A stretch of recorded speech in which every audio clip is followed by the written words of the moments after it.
Today, I've got two absolutely insane Reddit stories for you. In the first one, this person spots a drunk driver on the road, does the right thing, calls it into the police, but then out of nowhere finds themselves being charged. And in the second, which is even crazier than the first, a CEO crossed the line so jaw-dropping you just will not believe the emails he sent. I followed and reported a drunk driver.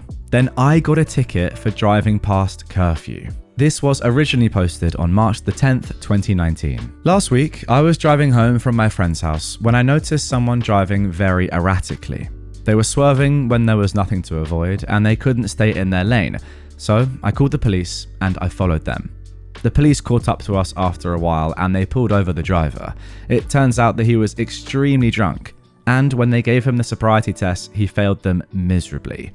He was arrested, and the police asked me to write a statement and give them my information.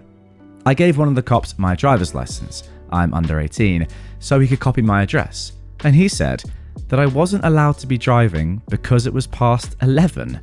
I told him that I would have been home by 11, but that I noticed the drunk driver and I didn't want someone to get hurt, so I followed them.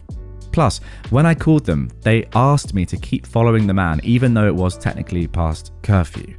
But the officer said that it didn't matter, even if me driving past curfew meant that World War III was prevented, that the law is the law, and that he had to give me a ticket because I broke curfew. He said he'd have to give me another ticket if I drove home myself, so I called my parents and they came and picked me up and drove the car I was driving home. This feels so wrong. I did a good thing and I'm getting punished for it. Am I really going to have to pay this ticket, or is there some way out? I'm thinking of calling the police station, asking them to reduce the fine, but at this point, I'm really anxious because I have to mail something back to the court in a few days, otherwise I'll get arrested, and I don't know what to do. I'm in Pennsylvania, if it matters.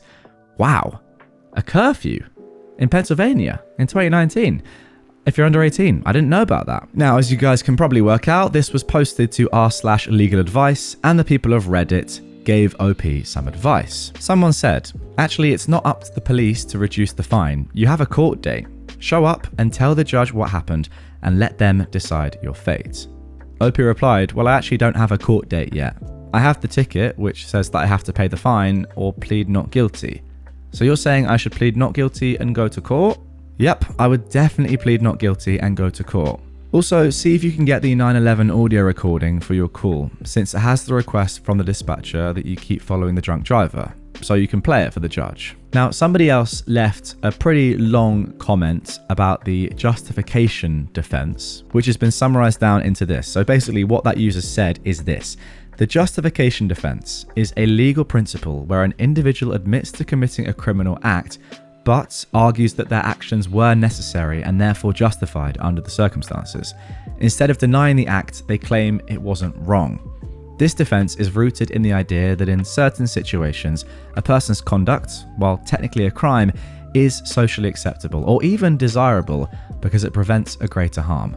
Common examples include self-defense, exactly what I was thinking, where a person uses force to protect themselves from an imminent threat, or the necessity defense, where an individual breaks the law to avoid a more significant and unavoidable harm. If successful, the justification defense can lead to an acquittal as the court deems the defendant's actions to be non-criminal. Yeah, that sounds good to me, and it sounds like if you are charged with this and you're seen as guilty, I mean, that is just ridiculous. You've potentially saved lives. So let's get to the update that was posted 7 weeks later. OP says, I took the advice that I was given and I pled not guilty. Last week I went to court and here is what happened. I brought copies of my cell phone's call log, showing that I called 911 before curfew, as well as the same records from my carrier. I also got a copy of the drunk driver's criminal complaint with the help of the court clerk, and I printed out a copy of the justification law. The hearing started with the officer saying that I was pulled over on the side of the road, that he went to investigate why I was there, and that I voluntarily confessed to driving past curfew. He said that that was all he needed to prove in order to prove my guilt, and then he basically left it at that. Wow, that is disgusting. Then it was my turn to speak.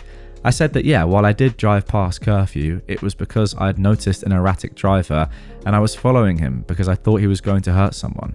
I felt that if I'd let the man go, he would kill somebody, and that 911 had told me to keep following him. I mean, why is this even a thing? 911 told you to keep following him. Surely all the calls are recorded. Like, it takes 10 seconds to listen back to that and say, okay, yeah, we told OP to do that, therefore they're not guilty. Ridiculous. Anyway, I gave my evidence to the judge and the police officer, and I said that I would have been home on time if not for the drunk driver. I argued that I had a reasonable belief that the man was very drunk and that the police are accusing the driver of having a .12 BAC. The judge asked the officer about the driver and he confirmed the BAC. Finally, I brought up the justification defense. I argued that driving past curfew was a summary offense and that drunk driving was at minimum a misdemeanor and at worst a first-degree felony if that man killed someone. I said that the law clearly provided a defense to my conduct because drunk driving was clearly the greater of the two evils, and because I drove in an otherwise safe manner. The judge agreed and found me not guilty. He said that I had proven my defense by a preponderance of the evidence and that I'd done the right thing. I'm going to get my collateral back in the mail in a few days, and my record is clean. There we go. Phenomenal stuff. And that right there is why Reddit can be unbelievable, because without OP going to Reddit, who knows what may have happened. Remember, at the end of their first post, they asked, so should I plead not guilty or should I just pay the fine because I'm getting anxious and I don't want to be arrested and I feel pressured? And I assume this is what happens a lot of the time to people that actually have done nothing wrong, but they're being hit by fines that are ridiculous but aren't their fault, etc., etc. Like, when you're under that sort of stress and pressure, it's very challenging, I think, to go like, no, that's not right. I'm going to do something about this, especially not knowing the law. So that is why going on Reddit, going on r/legal advice, and the people on there saying, well, this is what's going on, and then someone else, bringing into the mix this justification defense, which OP actually used at their own trial. That is brilliant. And yeah, well done to everyone on Reddit. Well done to you, OP, for posting and taking the advice given. Also, that cop is corrupt. Like, that just didn't happen at all. And I really do hope that he faced some consequences because of his actions there. Right, without further ado, let's get into the second story of this episode, which, as I mentioned in the intro, is way crazier even than the first. CEO demands I send him child prawn. This was originally posted on November the 7th, 2020. The company I work for owns a website open to the general public. Both our company and servers are located in California. Today, one of our users had uploaded a series of child prawn images. Per our SOPs, I've deactivated the user's account, made the images non-public, but still kept them on our servers to avoid destroying the evidence, and reported the incident to law enforcement online. No response yet, it's kinda late here. The final step was to send a notification to company management. Soon after that, I received an email from our CEO demanding a detailed incident report, including the images in question. I sent the report, but instead of sending the images, I wrote that I probably shouldn't be sending illegal stuff around. To which he promptly replied that this is not my concern, that as a CEO and owner, he has legal right to access any company information and I should just comply. It's not atypical for him to be a control freak, including demanding people to do something in the middle of the night, but at least I'm getting paid to handle urgent incidents around the clock. Yet he is usually not bothered with us grunts. The company has no in-house lawyer, so I can't consult them. From this mess, I have 3 questions. 1. Would it be illegal distribution of CP for me to send these images? 2. Would it be illegal possession of CP for him to receive those images? And 3, what should I do? Well, to me, the answer here is pretty obvious. Do not do anything until the police have told you what to do. Like, it's just way too risky, and your CEO is being extremely weird about this. Surely you immediately go, okay, we're handing this over to the police. Anyway, let's get into the comments. Somebody answered those 3 questions. In regards to question number 1, would it be illegal distribution of CP for me to send these images? Yes, absolutely. Tell him you're uncomfortable filing his request. If you really want to take a more tactful approach about it, tell him it's because you're not comfortable looking at the imagery. In regards to question number 2, would it be illegal possession of CP for him to receive those images? It's more of a grey area, but I'm sure a prosecutor could make that case. And number 3, what should I do? Well, do nothing further. Your obligation ended when you reported it to law enforcement. Yeah, exactly what I thought. They'll respond by issuing a subpoena to the company, which is a court order that will give them permission to come onto the property and image the server or servers in question. I'd also definitely start looking for another job, ASAP, because if he is a control freak, you may be retaliated against and fired. Wow, fired for not sending CP to your boss. Crazy way to go. OP replied saying, well, unfortunately, I've already seen the images while handling their removal. And in regards to the previous comment saying your obligation ended when you reported it to law enforcement, well, to the law maybe, but not to my employer. And in terms of looking for a new job, yeah, I do need to do it. What sucks though is that I've been working for them only for a few months. Well, better a few months than a few decades under this tyrant who may also be a nonce. Someone else said, well, why not just tell him which server or file location it's in? That's what I would do. I'd say, hey, I don't think we should be further distributing these files and exposing additional servers to being placed under subpoena, as that could disrupt business operations. As such, instead of sending, here is the exact location of the files so you can access them with law enforcement.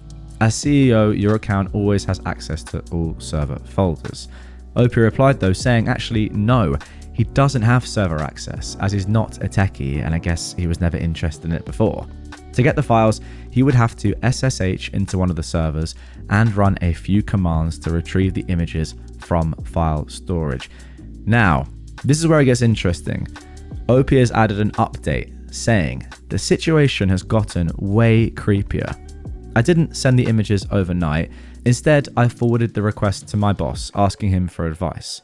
In the morning, I saw the CEO's email to my boss that I was CC'd on, demanding the images, but not mentioning that they're child porn, and ranting about how the heck is he supposed to run the company if his own employees deny him business critical information.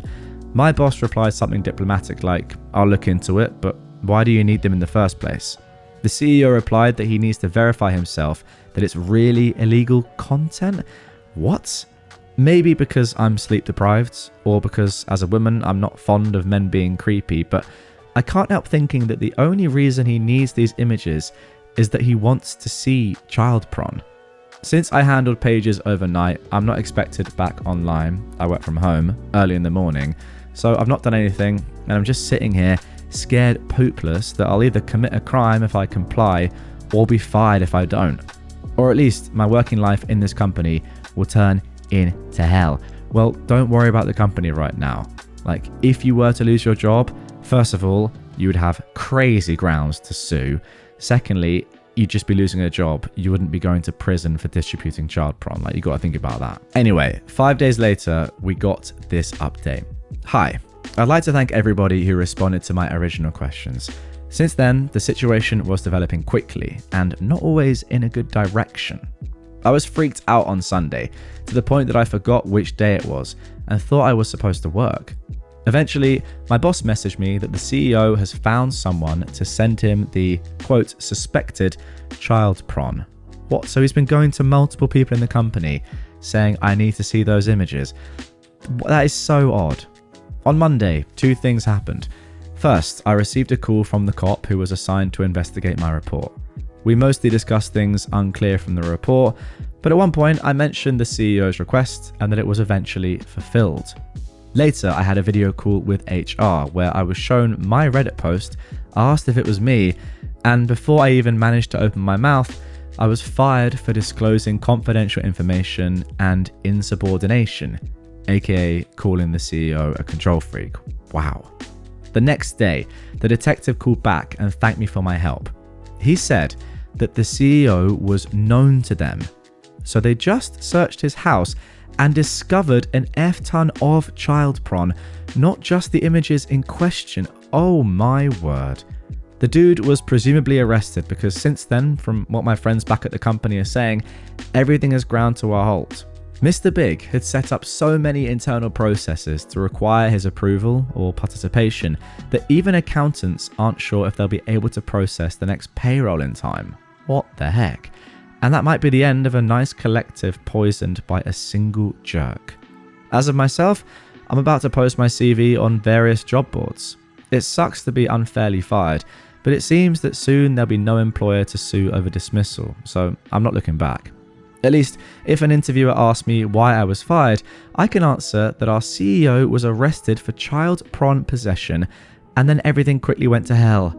I'm going to scramble my password, so no point in trying to contact me. Wow. There we go. Somebody said, well, that went from weird to holy frick pretty quickly. Good job, OP, and good luck in the job search. Goodness me. Yeah, pretty crazy story, that one, to end this episode. But maybe there's a moral in that if someone is asking to see child prawn, they might just be a nonce.